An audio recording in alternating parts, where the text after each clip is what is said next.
कहा है महाराष्ट्र के नासिक के पंचवटी, जहां प्रधानमंत्री नरेंद्र मोदी आज गए थे। अब आप यहां से समझेंगे कि यहां क्यों आए राम जी, यहां क्या हुआ। नासिक में गोदावरी नदी के तट पर पंचवटी में रहे। मान्यता है कि यहीं लक्ष्मण ने सूर्पनखा की नाक काटी, जो रावण की बहन है। इसी नासिक में, बहुत कम लोग जानते हैं कि नासिक में ही सूर्पनखा की नाक काटी गई। यहीं से रावण ने माता सीता का अपहरण किया, नासिक में। यहीं बने कालाराम मंदिर में मोदी ने आज पूजा की है। उसके बाद देखिए, जब यहां से राम जी निकले तो तेलंगाना पहुंचे, जो उस वक्त आंध्रा हुआ करता था संभावित, जहां के भद्राचलम पहुंचे। सीता की तलाश में राम लक्ष्मण दक्षिण भारत की ओर बढ़े। उसके बाद यहीं माता सीता को बचाने की कोशिश में जटायु मारे गए। उसके बाद यहां से आगे चलिए, केरल आ जाइए। केरल के पंपा नदी के किनारे वो माता सबरी से मिले। सबरी ने राम लक्ष्मण को अपने झूठे बेर खिलाए। उसके बाद यहां से आइए कर्नाटक।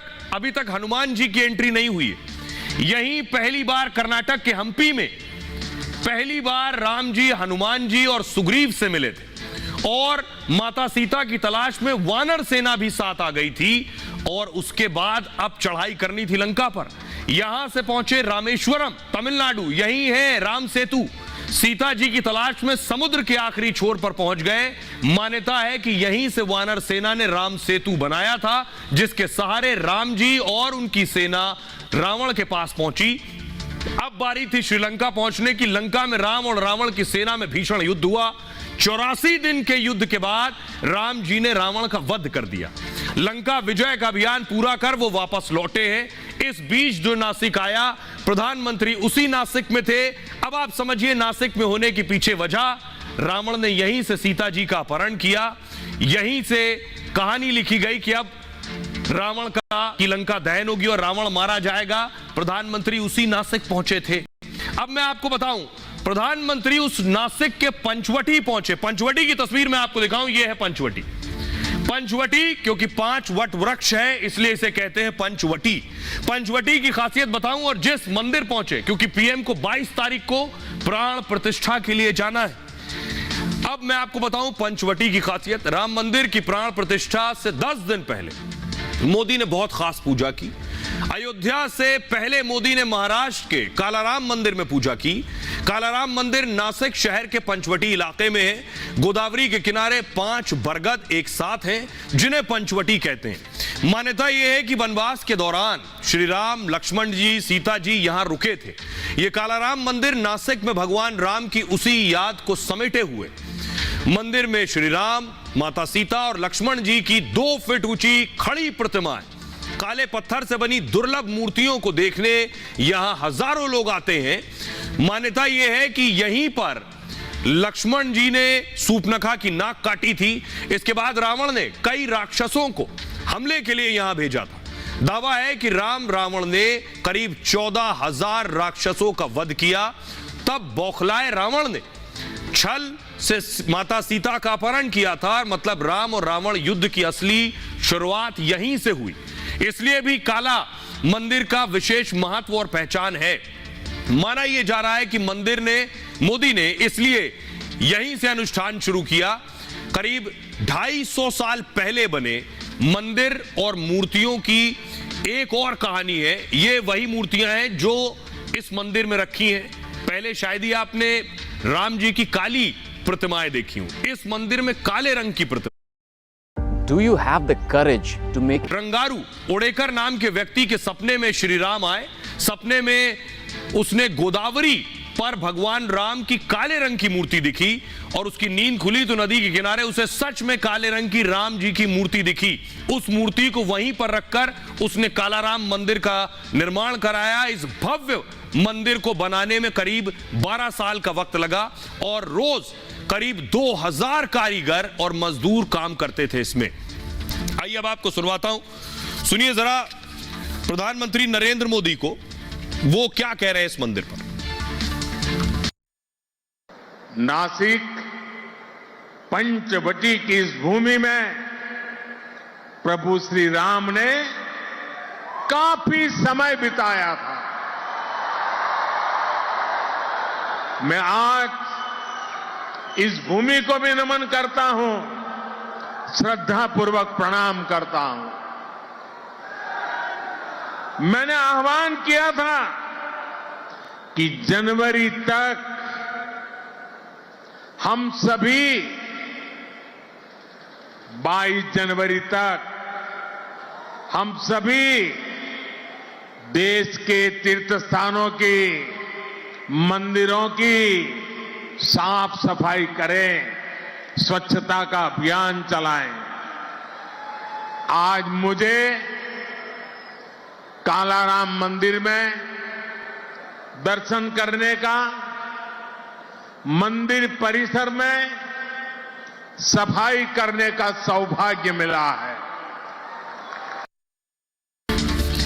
अब मैं आपको बताऊं, प्रधानमंत्री मोदी को आपने सुना, यहां से 11 दिन तक पीएम आखिर क्या करने वाले हैं, जिसको लेकर यह कहा जा रहा है कि मोदी पूरी बाजी पलट देंगे।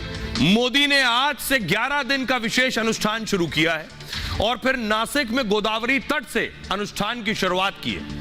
मोदी 11 दिन तक व्रत रखेंगे, कड़े नियमों का पालन करेंगे। यह आज की तस्वीर है। मान्यता है कि ईश्वर के यज्ञ और आराधना के लिए विशेष नियम होते हैं। पूजा में बैठने वाले यजमान को दरअसल उनका पूरी तरह से पालन करना होता है। देव प्रतिमा की प्राण प्रतिष्ठा से कई दिन पहले ये नियम शुरू हो जाते हैं। मोदी को प्राण प्रतिष्ठा करनी, इसलिए नियम मोदी के लिए, यजमान मोदी हैं। मान्यता है कि मूर्ति में चेतना के संचार के लिए यजमान की साधना जरूरी है। इसमें व्रत और तपस्वियों जैसी दिनचर्या रखनी होती है। सूर्योदय से पहले उठना और साधना करना होता है। आहार में फल, जूस और पानी शामिल होता है। सत्य, अहिंसा, संयम और ब्रह्मचर्य का पालन करना होता है। मतलब भोजन से नींद और व्यवहार तक में संयम जरूरी है। व्यस्त कार्यक्रम और जिम्मेदारी के बीच भी मोदी इसका पालन करेंगे, क्योंकि अयोध्या में राम मंदिर की प्राण प्रतिष्ठा 22 जनवरी को होनी है और मोदी उन 5 लोगों में है जो गर्भगृह में शामिल होंगे।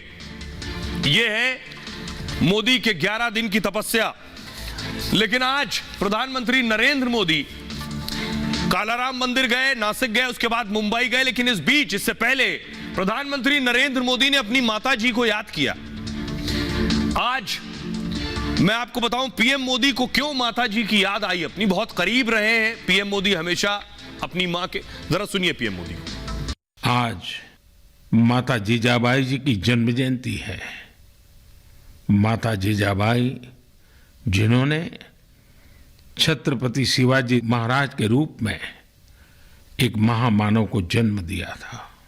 आज हम अपने भारत को जिस अक्षुण्ण रूप में देख रहे हैं, इसमें माता जीजाबाई जी का बहुत बड़ा योगदान है। और साथियों, जब मैं माता जीजाबाई का पुण्य स्मरण कर रहा हूं तो सहज रूप से मुझे अपनी मां की याद आना बहुत स्वाभाविक है। मेरी मां जीवन के अंत तक माला जपते हुए सीताराम का ही नाम बजा करती थी। अब सोचिए जरा, प्रधानमंत्री नरेंद्र मोदी प्राण प्रतिष्ठा की तैयारी कर रहे हैं। मोदी 11 दिन का अनुष्ठान करने वाले हैं, लेकिन विरोधी मना कर चुके हैं, बॉयकॉट कर चुके हैं, नहीं जाएंगे। लेकिन इस वक्त बुरी स्थिति क्या है? विरोधी कह रहे हैं हम जाएंगे नहीं। अगली तस्वीर दिखाऊं कि विरोधियों में कांग्रेस के वो नेता जो मोदी के विरोधी हुआ करते थे, इमरान मसूद मोदी को मारने की बात कर रहे थे, वो इमरान मसूद अब कह रहे हैं राम हमारे वंशज हैं। कांग्रेस के अंदर प्राण प्रतिष्ठा को लेकर विरोध बढ़ने लगा है। कांग्रेस नेता इमरान मसूद ने खुद को राम का वंशज कहा। मसूद ने कहा श्री राम सभी की आस्था का प्रतीक है। राम किसी एक के नहीं, सभी के हैं, देश के कण-कण में हैं। हजरत अल्लामा इकबाल ने राम को इमाम हिंद कहा था। भगवान को लाने वाला कोई नहीं, भगवान सभी को लाते हैं। इसलिए अयोध्या में राम मंदिर या आस्था पर सवाल क्यों? बयान देकर ये मसूद चर्चा में आए। मसूद ने एक रैली में मोदी को जान से मारने की धमकी दी। मोदी यूपी को गुजरात बनाने की कोशिश ना करें तो यहां मुसलमान उनकी बोटी बोटी काट देगा, ये इनके बयान थे। अब सोचिए, ये मसूद कह रहे हैं कि वो राम के वंशज हैं, और इधर कांग्रेस का ही टॉप लीडरशिप कह रही है हम प्राण प्रतिष्ठा में नहीं जाएंगे। लोग कह रहे हैं कि मुस्लिम वोट बैंक का डर है, लेकिन इमरान मसूद राम का नाम ले रहे हैं। दूसरी तरफ दिग्विजय सिंह के भाई लक्ष्मण सिंह ने भी विरोध जताया है टॉप लीडरशिप आला कमान का। कहा है राम मंदिर का न्योता ठुकराने वाले आप होते कौन है? प्राण प्रतिष्ठा में ना जाकर कांग्रेस क्या संदेश दे रही है? इससे हमें बड़ा नुकसान हो गया है जो चुनाव में दिख भी जाएगा।